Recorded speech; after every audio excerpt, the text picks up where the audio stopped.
Hello everyone, welcome you all once again to this online session. Till now we have finished two chapters in chemistry. First chapter we did this chemical reactions and equations. In that we had learnt balancing chemical equation, different types of chemical reactions, right? In the second chapter, that is your periodic classification of elements, we had learnt about Newland's law of octaves, your Mendel's periodic table, their merits and demerits, modern periodic table, how are the elements arranged in your modern periodic table, metallic properties, non-metallic properties. These things we have done in the chapter. I think by now you all must have studied that and you'll be thorough with those two lessons. Okay, so today I'll be starting with the second chapter, that is acids, bases and salts. In today's session we'll have a brief introduction about acids, their properties, bases, their properties, indicators, types and their uses. Okay, so whenever people suffer from acidity, they tend to have one or more symptoms of what is shown here, like heartburning, they'll have vomiting sensation, they'll have flatulence or a feeling of fullness, and then they'll have a difficulty in swallowing. These are the symptoms. So you have learnt in your lower classes that your stomach produces hydrochloric acid, and that hydrochloric acid has the ability to kill the germs that are entering along with your food to some extent, right? So when this acid level in your stomach increases, you tend to suffer from acidity. So what are acids? Acids are substances that are sour to taste, and they turn blue litmus red. I've given a picture here. See, litmus paper is introduced to a piece of lemon. It's blue in color, and the portion that is getting in contact with the piece of lemon is turning red. So this acid has a tendency to turn blue litmus red. If it is going to be red litmus, it will remain as it is. And their aqueous solution conduct electric current. I have taught you about aqueous solutions also. Anything that gets mixed well with water, that forms an aqueous solution. Then they give hydrogen ions in aqueous solution. This you should remember. Acids tend to give hydrogen ions in aqueous solution, and they have the ability to corrode metals, right? So these are the basic properties of acids. Now, based on the properties, these acids are classified into different types, like organic acids and inorganic acids, and based on their release of ions in aqueous solution, they are classified as strong acids and weak acids. And then based on their concentration, they are classified as concentrated acid and dilute acid. First we'll learn about this organic and inorganic acid. Organic acid or those acids that are tend to be edible by nature. Edible means which you can consume. So we'll discuss that. Those substances that contain acids, like your lemons, oranges, your curd, they all contain some kind of acid in them. So they are said to be organic acids or edible acids. Then strong acids and weak acids. You should know these things thoroughly. See, acids when in aqueous solution tend to release more number of hydrogen ions, are said to be strong acids, and those that release a lesser amount of hydrogen ions are said to be weak acids. Or in other words, you can say strong acids completely dissociate. Dissociate means getting separated into their ions in water, are said to be strong acids, while weak acids dissociate partially. Okay, I've given few examples of strong and weak acids here. Hydrochloric acid, nitric acid, your sulfuric acid, these are all strong acids, and these acids are used in our laboratory. Okay, and then weak acids are given examples here, your sulfurous acid, your methanoic acid. These are the examples of weak acids. Just you should know what do you mean by a strong acid and what do you mean by a weak acid. Strong acids are those acids that tend to produce more number of hydrogen ions in aqueous solution, or they completely dissociate into their ions in water, while weak acid tend to release less number of hydrogen ions in aqueous solution. Or you can say that weak acids only partially dissociate into their ions. Okay, then coming to the classification based on the concentration. You know, it can be divided into concentrated acid and sulfuric acid. No, concentrated acid means what? The acid amount will be more, whereas water will be less. Whenever you need to dilute an acid, you have to add acid to water. It is not mixing water with acid. No, you have to add acid to water. You have to measure. No, the amount of water should be more and acid should be less. That is how we dilute. Okay, so these things you should know. Okay, based on their concentration, they are divided into concentrated acid and diluted acid. Based on their release of ions in aqueous solution, they are classified as strong acids and weak acid, and based on their source, they are classified as organic acids and inorganic acid.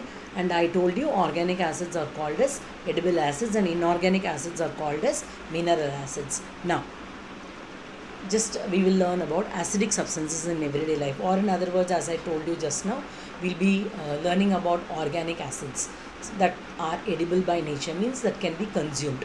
Your vinegar contains acetic acid, so we consume vinegar, so it contains acetic acid. So acetic acid is an edible acid, or you can call it as an organic acid. Yogurt, your curd, your milk, they all contain lactic acid. Lemons, oranges, these are all some fruits which contain citric acid, right? And then your tamarind contain this tartaric acid. Your butter has butyric acid. Okay, tomatoes contain oxalic acid. So whenever you suffer from acidity, they tell you to avoid these food items or take it less in number. Okay, normally when you suffer from acidity as a home remedy, what do they give you? They give you lime water with some amount of butter in that.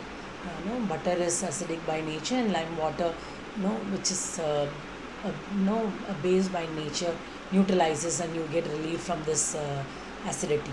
Or in otherwise you go for antacids, tablets or medicines which are antacids. So they neutralize the effect of acid that is getting produced in your stomach, and then you get relief from these symptoms. Right now we'll learn about bases. So what are bases? Bases are substances that in aqueous solution release hydroxide ions, whereas acids release hydrogen ions. They are soapy to touch and they turn red litmus blue. If it's going to be blue litmus, it will remain acetous, and they are bitter to taste. So these are the properties of bases. Bases are soapy to touch, they turn red litmus blue, and they are bitter to taste. Okay, now these bases are also classified into strong and weak bases, same like that. A strong base is a base that is completely dissociated in an aqueous solution. They tend to yield more number of hydroxide ions in aqueous solution. In that case, they are called as strong base. Examples of strong base are given you your sodium hydroxide, your calcium hydroxide, your potassium hydroxide. These are all strong bases. Weak bases, they tend to produce less number of hydroxide ions in aqueous solution, or you can define them as a weak base is a base that upon dissolution in water does not dissociate completely, so that the resulting aqueous solution contains only a small proportion of hydroxide ions, or in other words you can say they release less number of hydroxide ions in aqueous solution. Example, the best example for a weak base is your ammonia, and then you can say this ammonium hydroxide is also a weak base. Okay, then coming to the concept of indicators.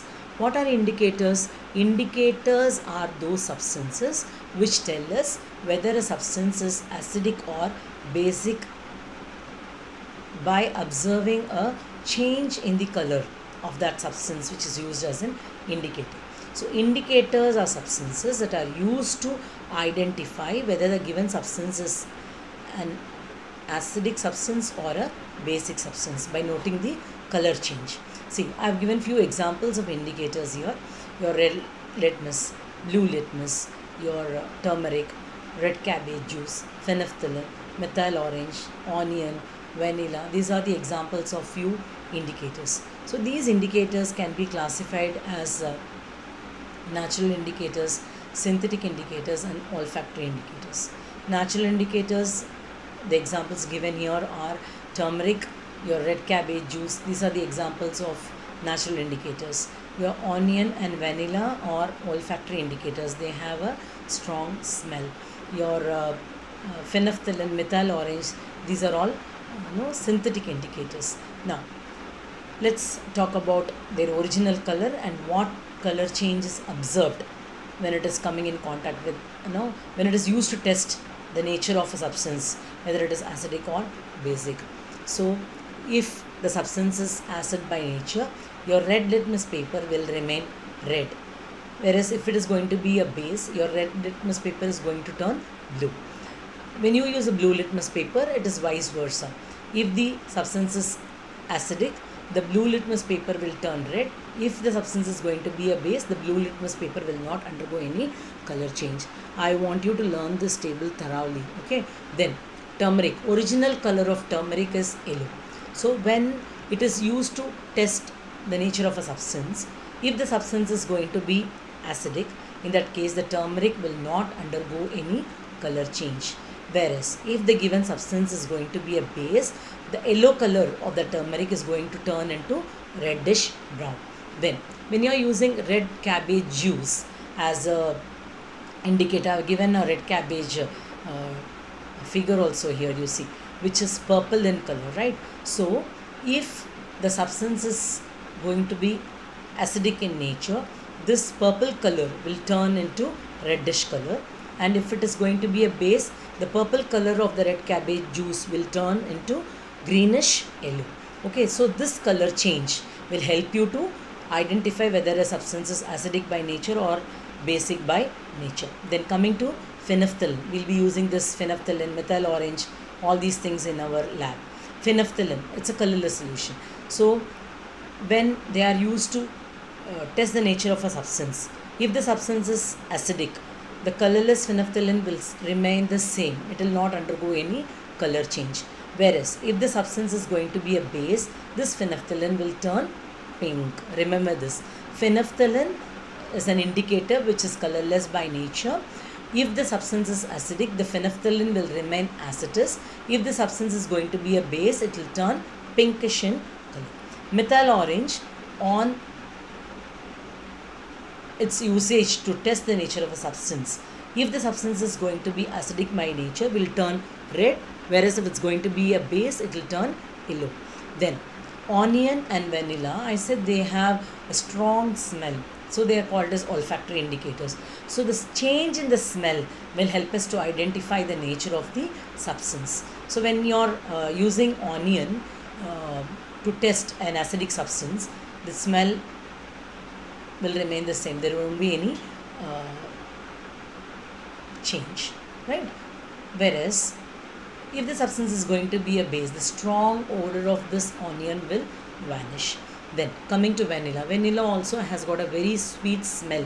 This vanilla essence is used by us when we prepare, ice creams, cakes and all. So this sweet smell of the vanilla will remain as it is when the substance is going to be acidic. If the substance is acidic, vanilla will retain its smell.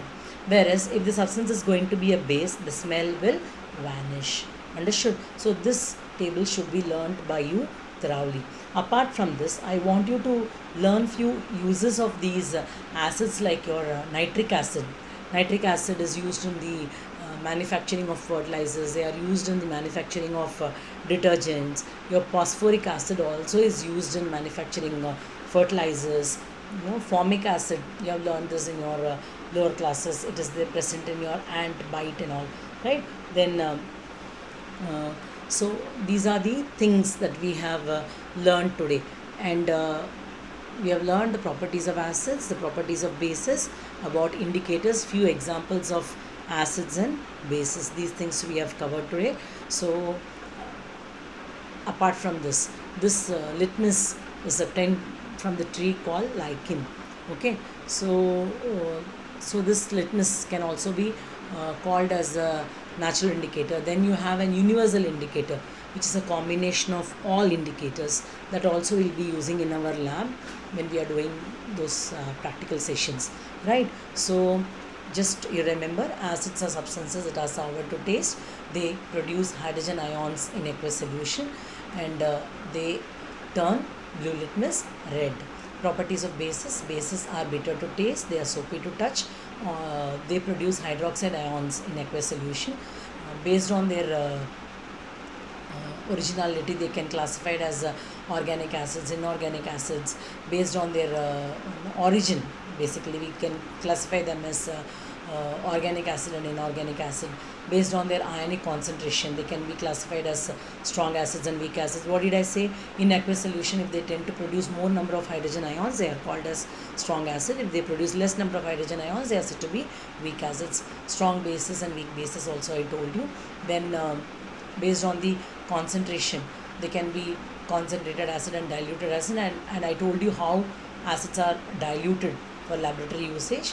You should not add water to acid, you should add acid to water, that too by measuring the amount. Water should be more and acid should be less. Okay, then we did about these bases and then their properties. Examples we had done. What are strong bases? In aqueous form, they release large number of hydroxide ions, whereas if it's going to be base, they are going to produce less number of hydroxide ions. Indicators are substances that are used to tell us whether the given substance is acidic or basic by nature. They are classified as natural indicators, olfactory indicators, and synthetic indicators. Natural indicators, I gave you examples of this: turmeric, your red cabbage juice, even your rose petals, they can be used as natural indicators. And your synthetic indicators: methyl orange, phenolphthalein. Olfactory indicator, your onion, vanilla, these are all olfactory indicators. So as far as your olfactory indicator is concerned, if the substance is going to be acidic, the smell will remain the same. If it's going to be a base, the smell will vanish. Phenolphthalein, you should remember, phenolphthalein is colorless by nature. So if the substance is acidic, the phenolphthalein solution will remain as it is. If it's going to be a base, it's a pink color will be formed in that.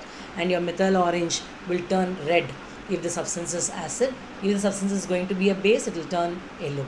Okay, so these things you should learn. Please revise them carefully, and I'll meet you very shortly with the next part. There is reaction of acids, metals, non-metals. Those things we'll be doing in the next session. Thank you. Have a good day. Bye. Take care.